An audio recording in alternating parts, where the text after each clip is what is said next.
ಅಣ್ಣ ನನಗೆ ಓದೋದ್ರಲ್ಲಿ ಅಷ್ಟೇನು ಇಂಟ್ರೆಸ್ಟ್ ಇಲ್ಲ, ಆದರೆ ನನಗೆ ಜೀವನದಲ್ಲಿ ತುಂಬ ಹಣ ಗಳಿಸ್ಬೇಕು. ಯೋಚನೆ ಮಾಡ್ತಿದ್ದೆ ಬಿಸ್ನೆಸ್ ರಿಲೇಟೆಡ್ ಏನಾದರೂ ಕೆಲಸ ಮಾಡೋಣ ಅಂತ. ಓ, ನಿಮಗೆ ಅಂಬಾನಿ ಆಗಬೇಕಾ? ಸುಮ್ಮನೆ ಇರಪ್ಪ, ಕಾಣಿಸ್ಕಾಣಬೇಡ. ಎಲ್ರಿಗೂ ಅಂಬಾನಿ ಆಗಲಿಕ್ಕೆ ಸಾಧ್ಯ ಇಲ್ಲ. ಸುಮ್ಮನೆ ಓದು, ಕೆಲಸ ಹುಡುಕು. ಒಂದು ವೇಳೆ ಧೀರುಭಾಯಿ ಅಂಬಾನಿ ಕೂಡ ಇದೇ ರೀತಿ ಯೋಚನೆ ಮಾಡ್ತಿದ್ದೆ, ಇವತ್ತು ನಾನು ಅವರ ಬಗ್ಗೆ ಈ ವಿಡಿಯೋದಲ್ಲಿ ಮಾತನಾಡ್ತಾ ಇರಲಿಲ್ಲ. ಸತ್ಯ ಏನಪ್ಪ ಅಂದರೆ ಧೀರುಭಾಯಿ ಅಂಬಾನಿ ಕೂಡ ನಮ್ಮ ಹಾಗೆ ಒಬ್ಬ ಸಾಮಾನ್ಯ ಹುಡುಗ ಆಗಿದ್ರು. ಅವರಿಗೆ ಕೂಡ ಓದೋದ್ರಲ್ಲಿ ಅಷ್ಟೇನು ಇಂಟ್ರೆಸ್ಟ್ ಇರ್ತಿರ್ಲಿಲ್ಲ. ಇನ್ಫ್ಯಾಕ್ಟ್ ಅವ್ರು ಕಾಲೇಜ್ಗೆ ಕೂಡ ಹೋಗಿರಲಿಲ್ಲ. ಆದರೂ ಕೂಡ ಅವರು ಇಂಡಿಯಾದ ರಿಚೆಸ್ಟ್ ಪರ್ಸನ್ ಆಗಿದ್ರು. ಇವರ ಕಂಪನಿ ಫೋರ್ಬ್ಸ್ 500 ಲಿಸ್ಟ್ನಲ್ಲಿ ಬರುವಂಥ ಇಂಡಿಯಾದ ಮೊದಲ ಪ್ರೈವೇಟ್ ಲಿಮಿಟೆಡ್ ಕಂಪನಿ ಆಗಿತ್ತು. ಆ್ಯಂಡ್ ಅವರು ತಮ್ಮ ಜೀವನದಲ್ಲಿ $75 ಬಿಲಿಯನ್ ಕಂಪನಿಯನ್ನು ಹುಟ್ಟುಹಾಕಿದ್ದಾರೆ.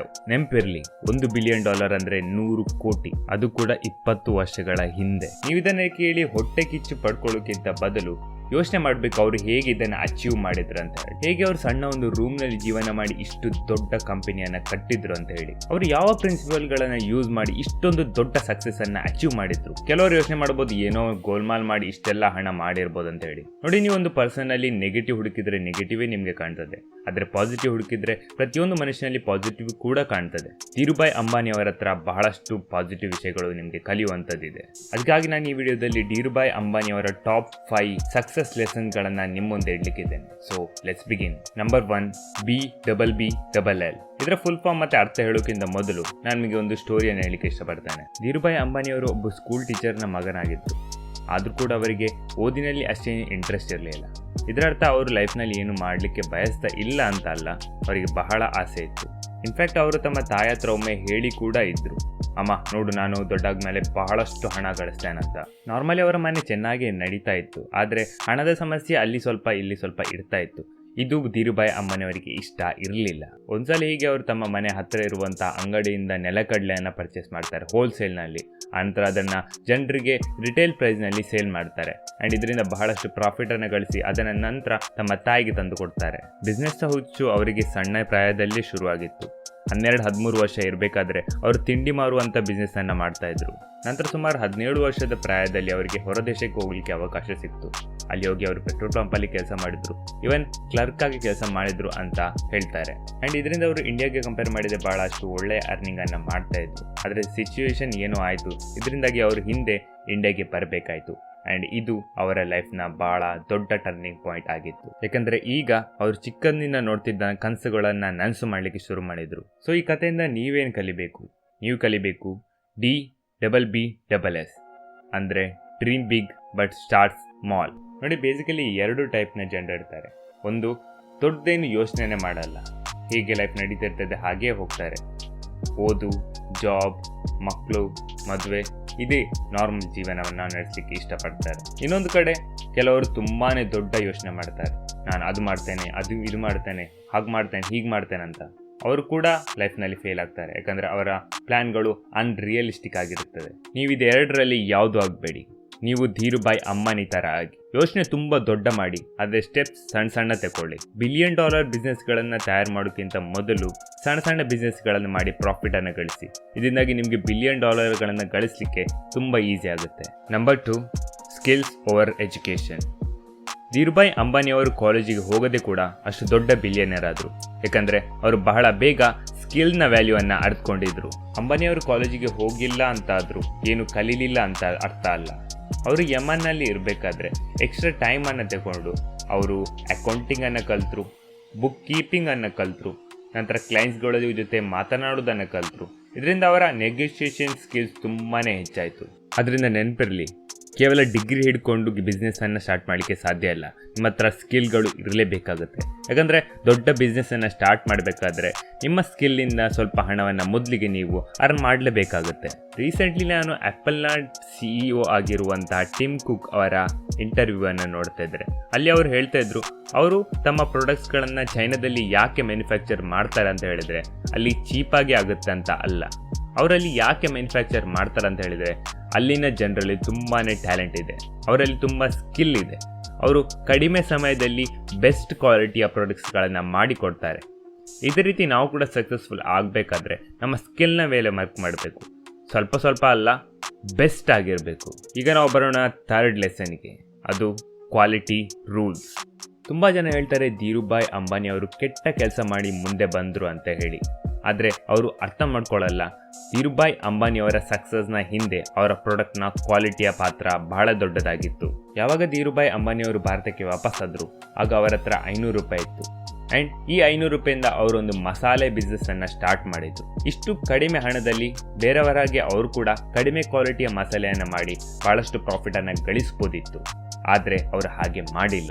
ಅಂಬಾನಿಯವರ ಮೋಟಿವ್ ಏನಾಗಿತ್ತು ಅಂತ ಹೇಳಿದರೆ low profit, high quality, high volume. ಅಂದರೆ ಒಳ್ಳೆ ಕ್ವಾಲಿಟಿ ಪ್ರಾಡಕ್ಟನ್ನು ಹೆಚ್ಚು ಮಾರುವಂಥದ್ದು, ಪ್ರಾಫಿಟ್ ಕಡಿಮೆ ಇದ್ದರೂ ಪರವಾಗಿಲ್ಲ.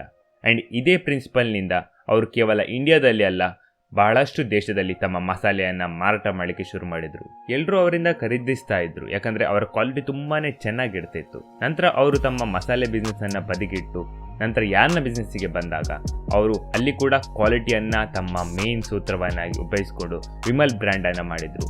ನಂತರ ಆ ಬ್ರ್ಯಾಂಡ್ ಬಹಳಷ್ಟು ದೊಡ್ಡ ಫ್ಯಾಷನ್ ಬ್ರ್ಯಾಂಡ್ ಆಯಿತು.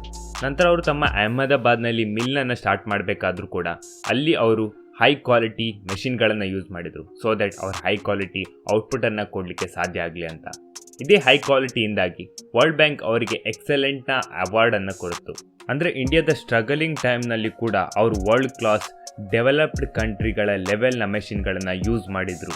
ನೋಡಿ, ಹೆಚ್ಚಿನ ಜನರು ಜಾಬ್ ಮಾಡಿ ಡಿಗ್ರಿ ತಗೊಂಡು ಅಥವಾ ಏನೇ ಬಿಸ್ನೆಸ್ ಮಾಡಿ ಜನರನ್ನು ಮೋಸ ಮಾಡಿ ಆದರೂ ಆದಷ್ಟು ಪ್ರಾಫಿಟನ್ನು ಗಳಿಸಲಿಕ್ಕೆ ಯೋಚನೆ ಮಾಡ್ತಾರೆ.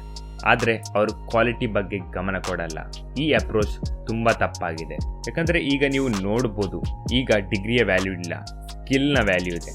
ಒಂದು ವೇಳೆ ನೀವು ರಿಚ್ ಆಗಲಿಕ್ಕೆ ಬಯಸಿದರೆ ನೀವು ನಿಮ್ಮ ಸ್ಕಿಲ್ ಮತ್ತು ಕ್ವಾಲಿಟಿಯ ಮೇಲೆ ಗಮನ ಕೊಡಬೇಕಾಗುತ್ತೆ. ಒಂದು ವೇಳೆ ನಿಮ್ಮ ಕಡಿಮೆ ಕ್ವಾಲಿಟಿಯ ಪ್ರಾಡಕ್ಟನ್ನು ಸೆಲ್ ಮಾಡಿದರೂ ಸಹ ಜನರು ಒಂದ್ಸಲ ತಗೊಳ್ತಾರೆ, ಆದರೆ ಜನರು ವಾಪಸ್ ಬರಲ್ಲ. Number 4, beating problems. ಧೀರುಭಾಯ್ ಅಂಬಾನಿಯವರು ತಮ್ಮ ಮಿಲ್ಲನ್ನು ಸ್ಟಾರ್ಟ್ ಮಾಡಬೇಕಾದ್ರೆ ಅವರಿಗೆ ಬಹಳಷ್ಟು ಸಮಸ್ಯೆಗಳು ಬಂದಿತ್ತು. ಲೈಕ್ 1965 ಅವರ ಪಾರ್ಟ್ನರ್ಶಿಪ್ ಬ್ರೇಕ್ ಆಗಿತ್ತು. ನಂತರ ಅವರು ಒಬ್ಬರೇ ಫ್ಯಾಕ್ಟ್ರಿಯನ್ನು ನಡೆಸಬೇಕಾಗಿತ್ತು. ಅದಕ್ಕೋಸ್ಕರ ಅವರು ಪ್ರತಿ ವಾರ ಮುಂಬೈನಿಂದ ಅಹಮದಾಬಾದ್ಗೆ ಬರ್ತಾ ಇದ್ದು ಪ್ರಾಬ್ಲಮನ್ನು ಸಾಲ್ವ್ ಮಾಡಲಿಕ್ಕೋಸ್ಕರ. ನಂತರ 1966 ರುಪೀಸ್ನ ವ್ಯಾಲ್ಯೂ ತುಂಬ ಕಡಿಮೆ ಆಗ್ತಾ ಬಂತು. ಇದರಿಂದಾಗಿ ಅವರ ಖರ್ಚುಗಳು ಕೂಡ ಜಾಸ್ತಿ ಆಗ್ತಾ ಹೋಯಿತು. ಆದರೆ ಅದೆಲ್ಲವನ್ನು ಫೇಸ್ ಮಾಡಿ ಅವರು ತಮ್ಮ ಮಿಲ್ಲನ್ನು ಓಪನ್ ಮಾಡಿ ಬಟ್ಟೆಗಳನ್ನು ತಯಾರಿಸಿ ಮಾಡಲಿಕ್ಕೆ ಶುರು ಮಾಡಿದರು. ಬಟ್ಟೆ ಅಂತೂ ತಯಾರಾಗಲಿಕ್ಕೆ ಶುರು ಆಯಿತು, ಆದರೆ ಯಾವ ಹೋಲ್ಸೇಲರ್ ಕೂಡ ಅವರಿಂದ ಬಟ್ಟೆಯನ್ನು ಪರ್ಚೇಸ್ ಮಾಡಲಿಕ್ಕೆ ತಯಾರಿರಲಿಲ್ಲ. ಯಾಕಂದರೆ ಈ ಬಿಸ್ನೆಸ್ಸನ್ನು ಆಲ್ರೆಡಿ ಯಾರೆಲ್ಲ ಮಾಡ್ತಿದ್ರು ದೊಡ್ಡ ದೊಡ್ಡ ಬಿಸ್ನೆಸ್ ಮ್ಯಾನ್ಗಳು, ಅವರು ಈ ಹೋಲ್ಸೇಲ್ಗಳಿಗೆ ಧೀರುಭಾಯ್ ಅಂಬಾನಿಯವರ ಬಟ್ಟೆಯನ್ನು ತೆಗೊಳ್ಳೋದಂತೆ ವಾರ್ನ್ ಮಾಡಿದರು. ಆದರೆ ಧೀರುಭಾಯ್ ಅಂಬಾನಿಯವರು ದೊಡ್ಡವರಿಗೆ ಹೆದರಿ ಸೋಲೊಪ್ಪಲಿಲ್ಲ. ಅವರು ಸ್ವತಃ ರಿಟೇಲರ್ಗಳಿಗೆ ಹೋಗಿ ಅಲ್ಲಿ ತಮ್ಮ ಪ್ರಾಡಕ್ಟನ್ನು ಸೇಲ್ ಮಾಡಲಿಕ್ಕೆ ಶುರು ಮಾಡಿದರು. ಆ್ಯಂಡ್ ಅವರ ಪ್ರಾಡಕ್ಟ್ನ ಕ್ವಾಲಿಟಿ ತುಂಬಾ ಚೆನ್ನಾಗಿರೋದ್ರಿಂದ ಎಲ್ಲರೂ ಅವರಿಂದ ಖರೀದಿಸಲಿಕ್ಕೆ ಶುರು ಮಾಡಿದರು. ಸಿಮಿಲರ್ಲಿ ಧೀರುಭಾಯ್ ಅವರು ಪ್ರಾಬ್ಲಮ್ಗಳ ಎದುರು ಹೋರಾಡ್ತಾ ಇದ್ರು. ಕೇವಲ ಮನುಷ್ಯರಲ್ಲ, ಇವನ್ ನೇಚರ್ನೇ ಎದುರು ಕೂಡ ಹೋರಾಡ್ತಾ ಇದ್ರು. ಅವರ ಫ್ಯಾಕ್ಟ್ರಿ ಬಳಿ ಹಲವು ಬಾರಿ ಭೂಕಂಪ ಮತ್ತು ಸೈಕ್ಲೋನ್ಗಳು ಬಂದಿತ್ತು.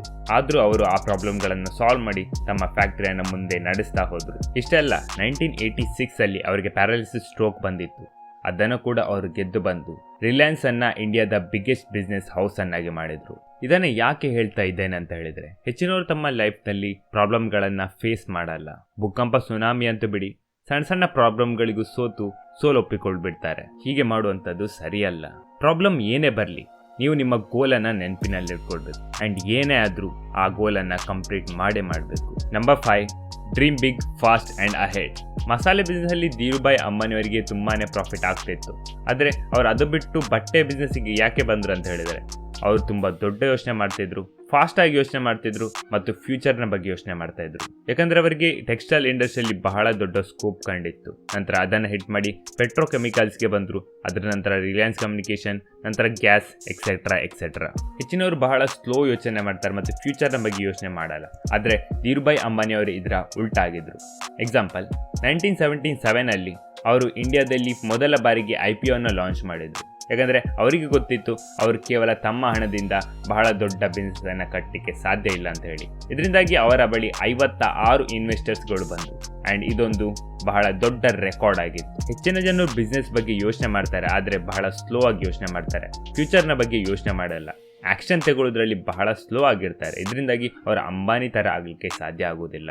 ನೀವು ಅಂಬಾನಿ ಥರ ಆಗಬೇಕಾದ್ರೆ ಬಹಳ ಫಾಸ್ಟಾಗಿ ಯೋಚನೆ ಮಾಡಿ, ಫ್ಯೂಚರ್ನ ಬಗ್ಗೆ ಯೋಚನೆ ಮಾಡಿ, ಆ್ಯಂಡ್ ಬಹಳ ದೊಡ್ಡ ಯೋಚನೆ ಮಾಡಿ. ಅಂಬಾನಿಯವರ ಈ ಮಾತನ್ನು ನೆನಪಿನಲ್ಲಿಟ್ಕೊಳ್ಳಿ.